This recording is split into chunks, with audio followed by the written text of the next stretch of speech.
All right, so welcome everybody. It's Ryan, Paris, and Navraj Saran. we're going to do a cold call reaction video. Yep. I've never done this before, so I hope you are ready for the ride because we don't really know exactly how it's going to go down. So today we are going to listen to a real live cold call that I actually happened to make last week. And we're just going to break down how this call went. So, you ready? Yeah, let's do it. Critiquing the boss any day. Let's do it. Yeah, good luck doing that. Yeah. All right, let's go for it. Let's do it. So this was in commercial real estate. That's the industry that we are calling from. And the industry we're calling to are property managers, buildings in Michigan. All right, so we are going to be helping these companies with commercial real estate property management. Let's go for it. Let's do it. Nervous. You should be. I'm gonna come with all the criticisms. Yeah, bring it. Hi. Yes. Hey, what's going on? This is Ryan. I'm with a company called On a Recorded Line. And I realize this is a Friday late and a sales call, but I appreciate you taking it. We're a commercial. Okay, let's stop there. Okay, that's a good place to stop. Okay. Right off the bat, it's Friday late. This is a sales call On a recorded line. on a recorded line. The transparency, I mean, That's take an appointment right there. yeah. I mean, that's a good way to build trust, just to be transparent off the bat. And that's something that you actually taught me to, if somebody asks if this is a sales call, just, yeah, this is. And it just helps break any skepticism barriers off the bat. It helps build trust. Yeah, I think that's what I was going for because I realized it was like 4 or something on a Friday and I was surprised he answered, and it may have been a mobile phone as well. So just like I'm not exactly sure if it was, but having that risk, I was like, all right, I'm calling this guy late. If I can get out all of the negatives early or potentials, he might not have much to say about them. It just allows me to go. Yeah, hitting the objection before it comes, right? Yep. So yeah, let's see what happens. let's do it. Commercial real estate company, basically help with property management, brokerage, leasing, sales, construction. Kind of with the ongoing COVID, we're just touching base to see if your space is still working for you or whether you're expanding or reducing your size. Yeah. Yeah, so far so good. Okay. I would be, yeah, I don't think we can afford to go any smaller, and we can't afford to go any bigger right now. Yeah. No, understood. Well, no. All right. Kind of just negated your question. He's like, oh, we can't do either of what you're asking. Yeah. Right? I remember at that point, I think I felt confused. I was like, all right, I'm not really sure what you're getting at, but I did know that he didn't hang up on me. Yeah. I felt that.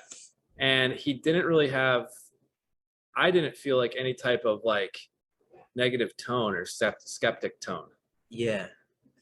you know? Yeah. From here, I would say the only thing to do would be to try to ask another question as soon as possible, that to maybe get more out of him, to get him engaged in the conversation. Right? Sounds like a good idea. I'm curious to see where you take it. Me too. I kind of forget. Makes sense. Basically, we're offering a free tune-up on folks' space, just kind of do an evaluation and give you some suggestions on how to help it.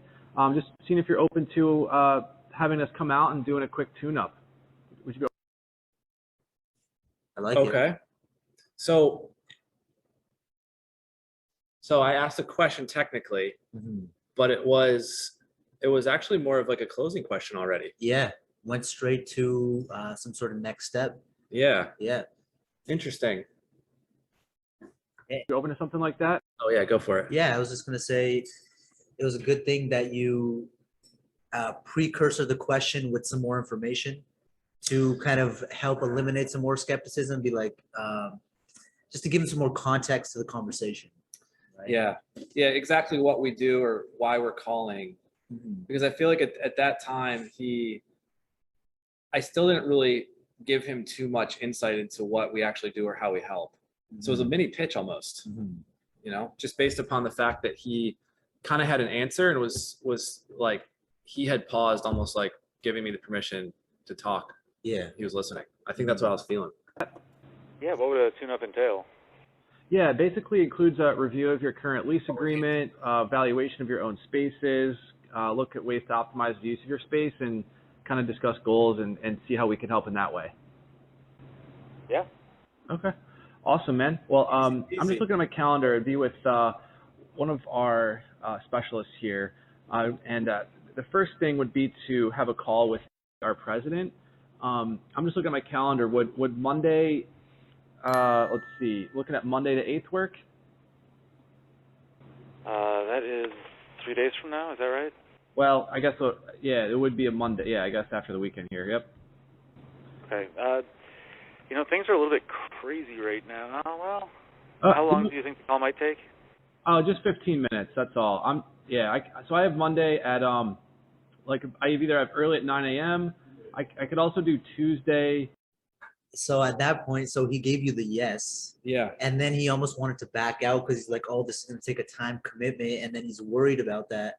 And then you got to just show them it's going to be a quick chat. And, you know, it's only going to be 15 minutes. Like, because when you do big asks, I mean, we call them a lot of different campaigns. And when you do big asks, like a 30-minute demo or like a 60-minute thing, like, who's going to give up 60 minutes of time to a stranger? Huge. Yeah. Right. So having that small commitment, which, you know, if they hop on the sales call and they are interested, which usually turns out to be a longer actual pitch, that small time commitment makes it easier for them to say yes to the appointment. Right. Yeah. And that, you know, I'm glad that you stopped it there, because there's that point in the call where he just kind of says, oh, you know, I'm pretty busy, I'm pretty slammed. And that's a classic, you know, objection, you know, potential objection right there, that kind of our H to H speaks to pretty, we try to, you know, utilize the H to H method in those situations. We kind of identify that as, you know, hey, one is that, you know, he's either, you know, scared or something of salespeople, or he thinks that we're trying to sell him, you know, and that's probably the big one. Yeah. So the idea, right, is like, hopefully we can kind of come around and set up the appointment here by helping him see possibly that this is really just to help him learn, you know, and we're just trying to get that appointment. Yeah. And then That's the the point. idea is, like you always say, sell the next step. Next. Right. And slow down the sales process, speed up the trust process. So, you know, I'm not trying to sell you right now. I just want to give you some time to understand what we do and see how we could help and frame it in that manner. So, Yeah, no, that's exactly it. Let's see. I have no idea if I said that. we'll see. I hope I hope I'm performing well here after this. A lot of pressure now. Around Wednesday around 5 p.m. Wednesday's no good. You said, was there any availability Tuesday? I have, well, he's a little bit booked up on Tuesday, but he's got 6 p.m. Would you want to do something towards the end of the day? Yeah, that works for me. Okay. So I think we had already sold him, maybe. Yeah. But I think just figuring in that moment, you know, thinking about that, just figuring out the right time very quickly seemed to just do the trick. You know, it seemed like there was a big sell. The big sell was like, hey, like, we provide this free tune-up, you know, have you considered anything like this? And we got through that, and it seemed like maybe it was really just a calendar issue, and that's really it. Maybe nothing more than that. We'll see. All right, cool. Thanks. And what's your email? Is it? It is, yep. Awesome. And just another quick question for you, real quick. Is there any particular challenge basically right now that you're facing regarding your properties or buildings that I should just let Andy know about prior? Okay, so Nav, as a graduated client SDR into an AE, what is happening right now? Why am I asking him questions after we set the appointment? Right. You're qualifying the prospect and getting information that's going to be relevant on the call for the client that we just booked. This is going to be important information that's going to allow him It's going to give him information that he can utilize to better do his job when he gets on that sales call, and he has more information. I couldn't have said it better myself, Nav. You have officially gotten your marks as a plus SDR. Thank you, Ryan. You I can really keep your appreciate job. it. Okay, thank you. Thank God. There's a lot of dust. I would say that's the biggest issue. There's just dust everywhere all the time.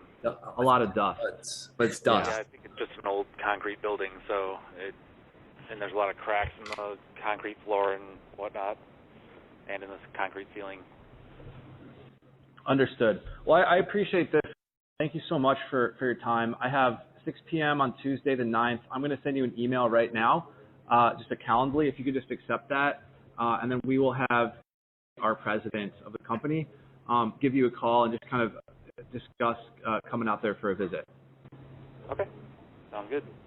Dude, hey, thank you so much. Thank you. All right, bye now. Thank you. I was very pumped at the end there. Thank you. Bye-bye. Thank you. Yes, great. Yep. That was it, guys. That What was do a you good think? call. Yeah. Let us know what you think. Like, comment, subscribe, Yep. comment for your network. Yep. Come back next time.